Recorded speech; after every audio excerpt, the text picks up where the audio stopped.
Jésus continue d'appeler tous les chrétiens à le suivre, de Bethléem à Jérusalem, de Noël à Pâques. Tous ces mystères, il les veut graver dans la mémoire de ses disciples, dans leur cœur, pour pouvoir y déployer toute sa puissance de rédemption par l'Esprit qui sanctifie. C'est le dessein d'amour du Père, ineffable, inimaginable, sans repentance. Il nous sauve en nous donnant son Fils comme sauveur, mais aussi comme modèle à imiter.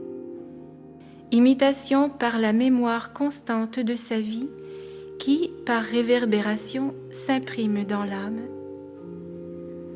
Les moniales rédemptoristines, héritières de la doctrine évangélique de Mère Marie Céleste, sont tout particulièrement appelées à cette contemplation assidue qui a pour terme leur transformation en Jésus, jusqu'à pouvoir dire avec saint Paul « Ce n'est plus moi qui vis, c'est le Christ qui vit en moi ».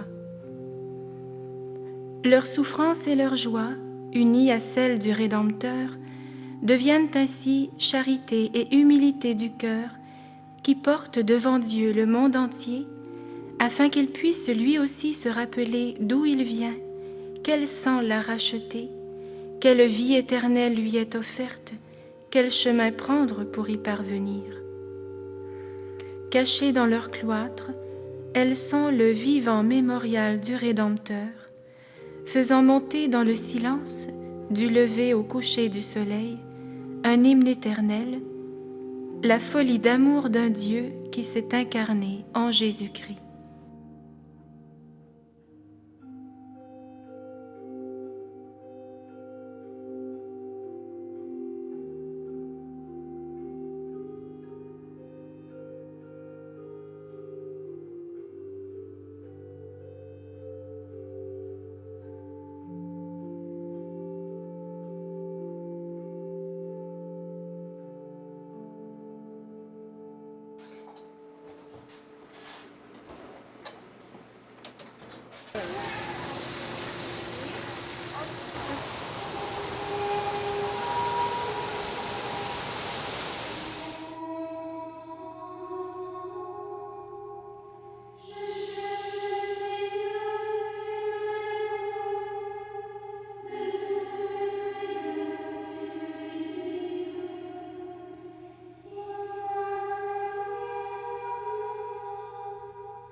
Mon amour Jésus, Jésus, je ne veux que toi seul et rien de plus.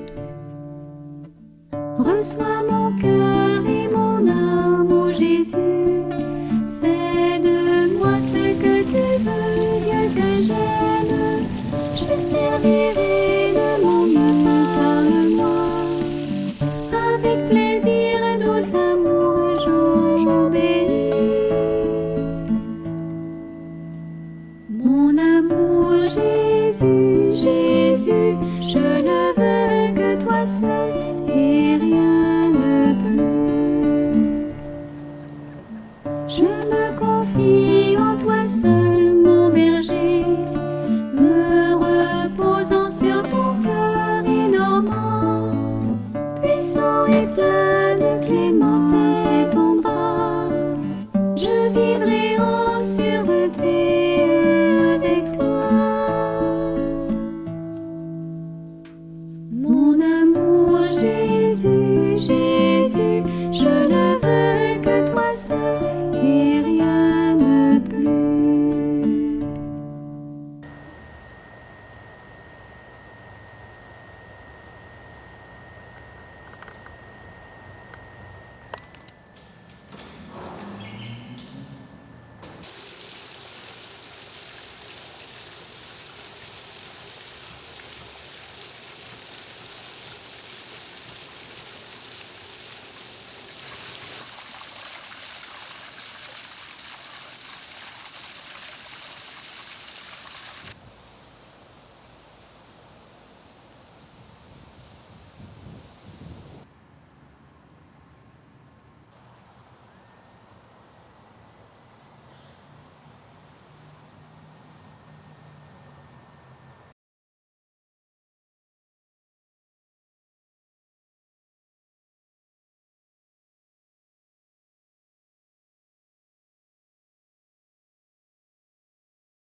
Nous sommes au monastère de Sainte-Thérèse, le monastère des Rédemptoristines. Et je suis avec sœur Annie. Peut-être serez-vous surpris, comme moi je l'ai été aussi la première fois, de voir un jeune visage sous ces traits du costume des Rédemptoristines. Alors, si je te demande d'entrée de jeu, on reviendra sur les sœurs, puis ainsi de suite, la communauté, mais d'entrée de jeu, comment ça se fait que tu te trouves ici, toi, sœur Annie? Moi aussi, parfois, je me pose la question. Oui. Enfin, c'est une longue histoire. Enfin, mais chacune des sœurs, si elles rencontreraient, elles pourraient raconter leur histoire. Chacune, c'est particulier. Hein, chacune, c'est... Oui, oui. Et moi aussi, je pense que je fais partie de ce groupe-là que c'est particulier. Je dirais que c'est... Mais mon appel a été tardif. Si je compare certaines de mes sœurs, à l'âge de 4 ans, elles savaient qu'elles rentreraient chez les sœurs. Donc, moi, à l'âge de... Même adolescente, moi, je pensais me marier, avoir des enfants, comme tout le monde en général, comme on dit. Ouais. Mais c'est plus à l'âge de 20 ans, 22 ans, que ça... Bon, il y a une petite lumière, je pense, qui est allumée dans mon cœur. Parce qu'on faisait des séjours dans les monastères quand j'étais au cégep. J'étudiais en cartographie. D'ailleurs, si tu nous disais pour nous situer au début, là, tu viens de quelle région au Québec? Moi, je viens de Québec. Je suis née à Limoilou, mais après ça, on a déménagé à Charlebourg. Ça, c'est comme en banlieue.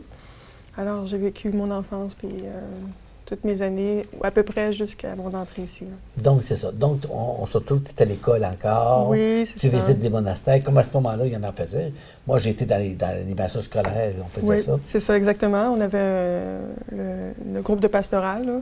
Et puis, justement, aux jeunes, les étudiants du cégep, on offrait des fins de semaine dans les monastères. Alors, et puis, bon, mais étant donné que je faisais partie du groupe, d'implication pour les activités, bien, il fallait bien quand même aussi que j'y participe, à montrer le bon exemple. Alors, c'est ça qui est arrivé. Alors, puis à un moment donné, je suis rentrée justement dans un monastère de religieuses, mais c'était pas ici. Et je trouvais vraiment l'atmosphère de prière, de silence. Il y avait vraiment une paix qu'on pouvait sentir. Enfin, c'était vraiment particulier. Et puis, justement, de prendre ce temps de recul pour prier. Enfin, c'était assez bref, c'était des fins de semaine. Mais c'était très beau pour une fin de semaine.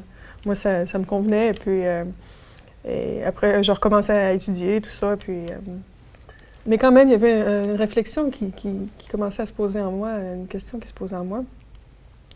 Jusqu'au jour, justement, quand je suis venue ici la première fois, je recherchais un temps de silence. J'avais vraiment besoin d'un temps de silence, de recul dans ma vie.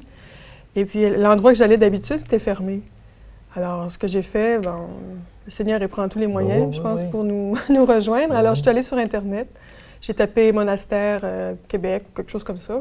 Et puis, le site des Rédemptoristines, qui n'existe plus en passant, il s'est affiché. Alors... Et comme on s'était parlé, mais j'ai étudié comme cartographe. Alors, ce qui était important pour moi, c'est de voir le trajet pour me rendre. C'était pas autre chose. C'était très, très simple. Tellement simple que quand je suis venue ici la première fois, je me suis trompée. Mais pour une cartographe, c'est pas très, très encourageant, mais enfin. Ça faisait bien rire mes amis et mes sœurs quand je leur ai raconté ça. Et alors, c'est ça. Et quand je suis venue ici la première fois, ça a été vraiment, je sais pas, un lieu là, que je me suis sentie bien tout de suite. Comme si un lieu comme on dit parfois, j'ai l'impression d'être déjà venue ici. Pourtant, j'ai jamais mis les pieds. Alors, j'ai passé 4 jours ici. Et puis, à un moment donné, la sœur qui était à l'hôtellerie, elle m'avait dit quelques mots. Puis, elle m'avait demandé tout simplement, est-ce que tu as pensé à être religieuse? Alors moi, je me disais, moi, religieuse, je suis une sportive, j'aime bouger, j'avais un copain, tout ça. Alors, j'avais tout pour continuer, enfin, c'est ça, tout à fait. Sauf que sa question m'est restée dans le cœur.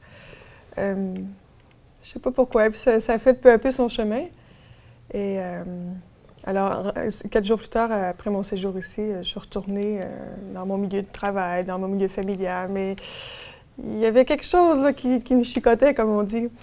Et puis, la seule chose que je pensais quand j'étais au travail, j'ai regardé mon calendrier, c'est de savoir quand est-ce que je vais retourner chez les sœurs. Alors là, il y a quelque chose qui commence à se passer. Et puis, de fil en aiguille, je venais à tous les mois à peu près. Alors, de Québec. Alors, Oui. Québec, Montréal, à tous les mois, il faut le faire, là. Et puis, c'est ça. Alors, de fil en aiguille, j'ai commencé à cheminer peu à peu avec la communauté. Et puis, à un moment donné, j'ai su qu'il y avait une opportunité qu'on puisse faire des stages dans la communauté avec les sœurs, des stages de 3 mois qui peuvent être faits, pour discerner si on n'est pas appelé justement à une vocation de ce genre-là avec les femmes, les sœurs qui sont ici, dans la contemplation, la prière, le silence. Mais moi, ce que je m'étais dit, alors, comme je vous dis, j'avais un copain, j'avais un travail, j'avais tout. Alors, moi, je voulais faire un stage dans le but de me convaincre que c'était pas ma place. Moi, je pensais que ça serait un bon test. C'est ça, je dis, je vais faire 15 jours dans le cloître avec les sœurs et je vais me rendre compte que c'est pas ma place, mais j'aurais essayé, puis bon, je retournerai, puis je me marierai, puis bon, voilà. Sauf que, au bout de 15 jours, mais je voulais pas partir. Alors, là, je voyais qu'il y avait quelque chose qui se passait là dans mon cœur. Et puis à ce moment-là, comment ton petit copain a réagi? Puis la famille, j'imagine un peu, là. Oui, c'est pas évident, hein? Non, ça c'est sûr. Pour mon copain que j'avais, j'ai été quand même franche. Quand j'ai vu qu'il y avait un questionnement de ma part, je lui ai dit tout de suite, pour pas que, bon, je voulais être dans la vérité avec lui pour que, justement, là, et puis il m'a bien respecté dans cette situation-là. Oui, il m'a dit, fais ton expérience, et puis voilà, tout simplement. Alors, j'ai trouvé ça très, très gentil de sa part, qu'il respecte quand même que je sois en discernement, en fait que... Et puis, bon, c'est sûr que pour ma famille, c'était un peu quand même difficile parce que on est 2 enfants dans ta famille. C'est ça, dans ma famille. J'ai un frère qui est plus âgé que moi. Alors, c'est pas comme dans la dynamique de 50 ans, où il y a 10, 15 enfants. S'il en partait quelques-uns, ou comme des religieux, des prêtres, c'était pas si pire. Alors là, si on est 2 puis il en part une, c'est ça. Parce que nous, c'est comme un tremplin, c'est une nouvelle vie qui s'ouvre à nous, tandis que pour eux, c'est comme une perte, c'est un deuil. Alors, on ne vit pas de la même façon. Mais ils ont très bien fait ça, je dirais. Ils ont très bien fait ça. Ils m'ont dit, parce que comme je dis, ça a pris 2 ans avant que je continue à cheminer, fait qu'ils me voyaient aller. Puis à un moment donné, justement, je leur ai appris. Mais c'est sûr que ça demeure un choc, mais ils ont vraiment bien cheminé avec moi là-dedans. Et puis, ils m'ont toujours accompagné, toujours assisté de leur présence, leur prière. Là. Puis, au moment donné, tu as fait le pas définitif. Oui, c'est ça. Tu es entrée. Exactement. J'ai fait les 3 mois de stage possibles. Puis, dans mon dernier stage, justement, j'ai fait 2 mois de stage parce qu'avec le travail, je ne pouvais pas, faire 3 mois comme consécutifs. C'était un peu difficile aussi avec le travail C'était délicat de dire que j'allais faire un stage dans une communauté. Enfin, je prenais plus des congés. Puis le dernier stage que j'ai fait de 2 mois, au bout de 10 jours, je dirais, je le savais. Qu'est-ce que le Seigneur... Mais c'est ça qui est beau en même temps, c'est que le Seigneur nous laisse libres. Je veux dire, quand on répond à un appel du Seigneur, c'est sûr qu'on n'a jamais la certitude à 100%, mais on a toujours comme des petits signes qui nous laissent. Puis en même temps, c'est comme, je te laisse libre. Si tu veux me suivre, t'es la bienvenue, comme on dit. Alors, je l'ai vraiment senti comme ça, dire. Je savais qu'il y avait quelque chose, mais il me laissait le choix de répondre oui ou non. Et j'ai répondu oui. J'ai quand même plongé, je me suis dit... Et ça fait combien d'années de ça? Là, ça fait 7 ans et demi que je suis rentrée. Donc, tu as fait tes vœux perpétuels? Oui, je les ai faites l'année passée, le 20 mars. Ah, c'est... J'ai fêté mon premier... Ben oui! En fait, ça aurait été le 25 mars. Ma date, je dirais, on explique comme ça, ce serait le 25 mars. Ben oui, le jour de l'Annonciation. C'est ça, oui. Bon. Et puis ici, qu'est-ce que tu trouves? Qu'est-ce que tu as trouvé? Disons que c'est sûr qu'il y a des religieuses plus âgées, là. Bon, qu'on vous dit, eux autres, c'est normal, quasiment. Oui. Ils ont vécu ça pendant X années. Mais toi, toute jeune, là, comment tu vis ça? La vie monastique ici, là?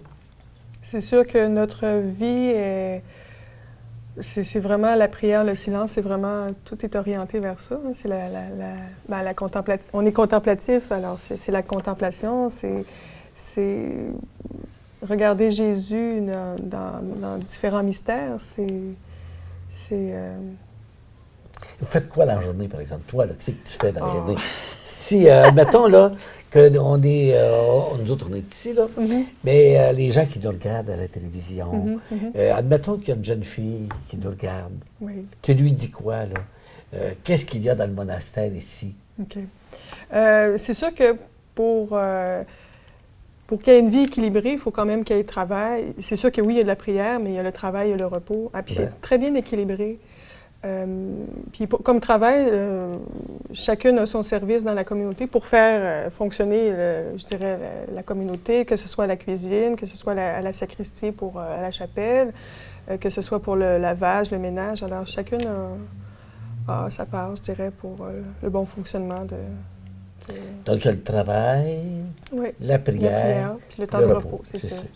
Et puis, est-ce que vous avez une œuvre ici, ou comment vous gagnez votre vie, dans le fond? Nous, c'est ça la particularité, on n'a pas d'œuvre comme telle. Je veux dire, il y a des communautés qui font les hosties ou des choses comme ça. Nous, c'est l'hôtellerie. L'hôtellerie, notre magasin qui nous aide. Bon, c'est sûr qu'il y a les pensions des sœurs, tout ça, mais c'est vraiment ça qui... Bon. Alors, au bénéfice des gens qui nous regardent aussi, le monastère est situé où? Toi, tu l'as trouvé avec ta cartographie, même si tu t'es trompé. Mais le monastère se situe où? Combien il y a de religieuses ici? Qu'est-ce qu'il y en a du monastère de Sainte-Thérèse de Blainville, des Rédemptoristines? Oui. Alors, c'est un monastère qui a été fondé en 1963. C'est assez récent? Oui, c'est assez récent. C'est une fondation qui vient de Québec, parce que les premières Rédemptoristines, ils étaient à Sainte-Anne-de-Beaupré, oui, c'est ça, sur la colline.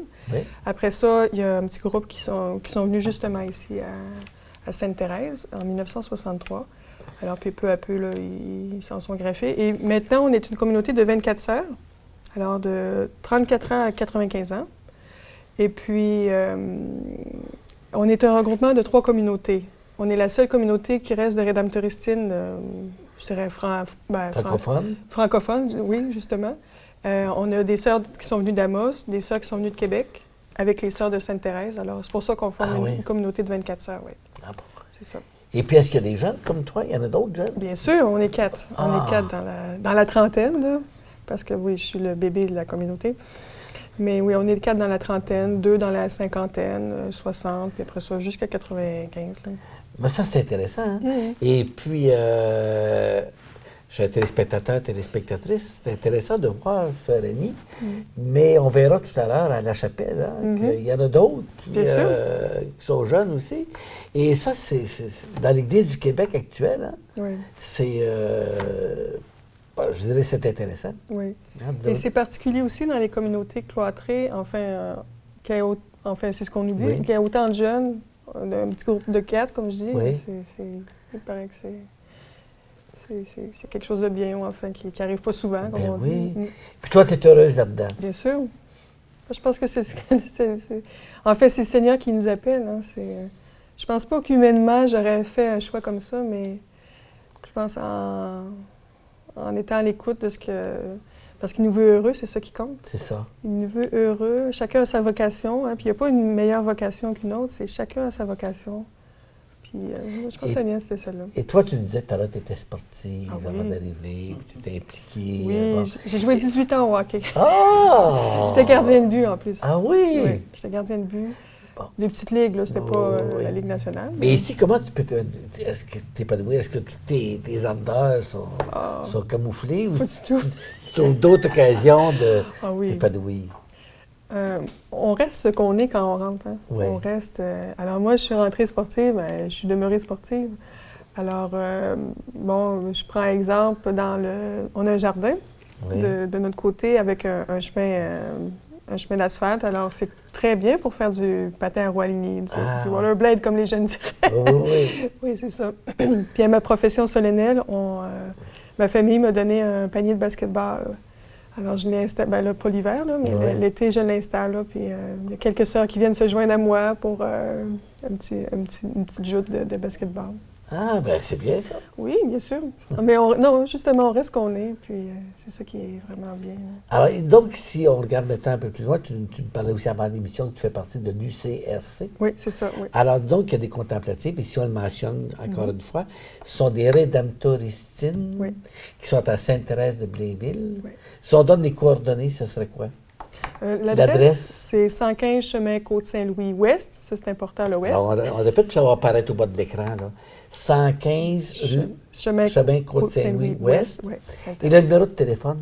450-435-7935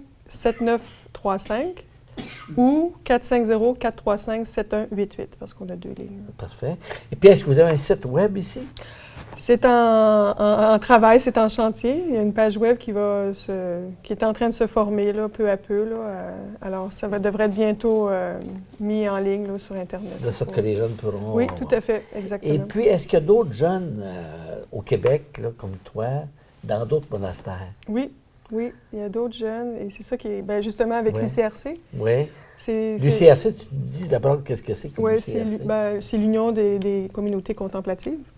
Des religieuses contemplatives. Alors, comme nous, à chaque année, on a un regroupement, on se regroupe les jeunes d'autres communautés contemplatives pour avoir une certaine formation commune.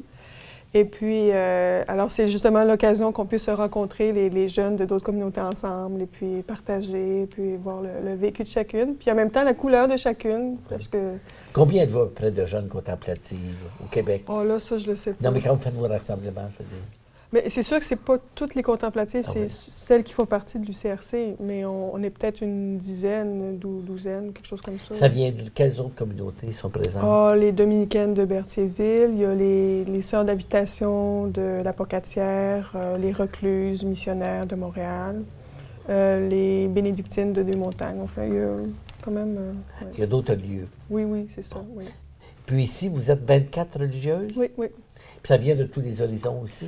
Oui, on a des sœurs japonaises, on a 2 sœurs japonaises, 5 sœurs vietnamiennes, des gens de Québec, des gens de Montréal. Alors, sinon, de tous les âges, de toutes les... Oui. Et puis, en terminant l'émission, y a-t-il un message? On s'adresse là à l'ensemble de la population de Lanaudière, du moins une bonne partie. Et par YouTube, maintenant, l'émission est sur YouTube, on s'adresse à toutes les personnes qui s'intonisent ce réseau social. Qu'est-ce que tu voudrais dire aux personnes qui nous regardent, là?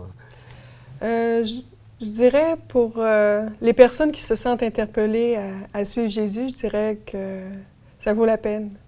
Ça vaut la peine de faire ce plongeon-là parce que la phrase qui me revient, c'est la phrase de Benoît XVI, quand il parlait aux jeunes qui se sentaient interpellés, qui disait « Il n'enlève rien, le Seigneur n'enlève rien, il donne tout. » Et c'est vrai. Il n'enlève rien de ce qu'on est quand on décide de le suivre, dans peu importe quel appel de la vie consacrée. Et il donne tout, il donne la grâce, la force de passer au travers pour le quotidien, la vie communautaire, la vie fraternelle. Et pour les autres personnes, mais je dirais, il faut continuer à prier, continuer à espérer de notre monde, de notre société. Des fois, on pourrait être porté à être découragé, à peut-être ce qui se vit, ou bon, l'Église, il y a moins de gens qui viennent, tout ça, mais le Seigneur est toujours là. Hein, je pense qu'il l'a dit dans sa parole, « Je suis avec vous tous les jours ». Puis, je pense qu'à un moment donné, peu à peu, il y a des petites fleurs, des petites pousses qui vont fleurir, puis... Il faut garder confiance et espérance. Là. Alors, je pense que nous autres, à l'émission, aujourd'hui, sur une cloche, on en a vu une petite fleur qui pousse. Hein? Et moi, je suis particulièrement heureux. Je vous dis un petit peu le contexte auquel on s'est rencontrés la première fois. C'était dans un centre de prière à l'Alliance, à Trois-Rivières. Et on sent tout le temps quelqu'un qui semble épanoui, hein? Qui rayonne. Et puis, moi, j'ai découvert sœur Annie, là. Et puis, c'est pour ça que je me le désir de venir pour vous la présenter. Alors, c'est pour vous dire que dans l'Église, actuellement, hein, oui, il y a des choses qui, comme tu viens de le mentionner, hein, tombent. Il y a comme des peaux mortes qui tombent. Hein. Ça, il faut bien le dire. Mais il y a des pousses nouvelles aussi qui surgissent. Et je pense que le fait que vous êtes quelques-unes ici, Rédemptoristines, qu'il se passe des choses ailleurs, bien, je pense que c'est des signes d'espérance. Alors, je te remercie de ton témoignage. Merci beaucoup. Merci. Et puis, je te souhaite un meilleur vœu. Garde ton sourire. Et puis, garde tout ce que tu es. Merci beaucoup. Et puis, au plaisir de te retrouver. Parfait. Merci beaucoup. Merci. Quant à vous, bien chers amis, on se retrouve la semaine prochaine et on continue notre tournée des monastères. Let every voice rejoice, marking their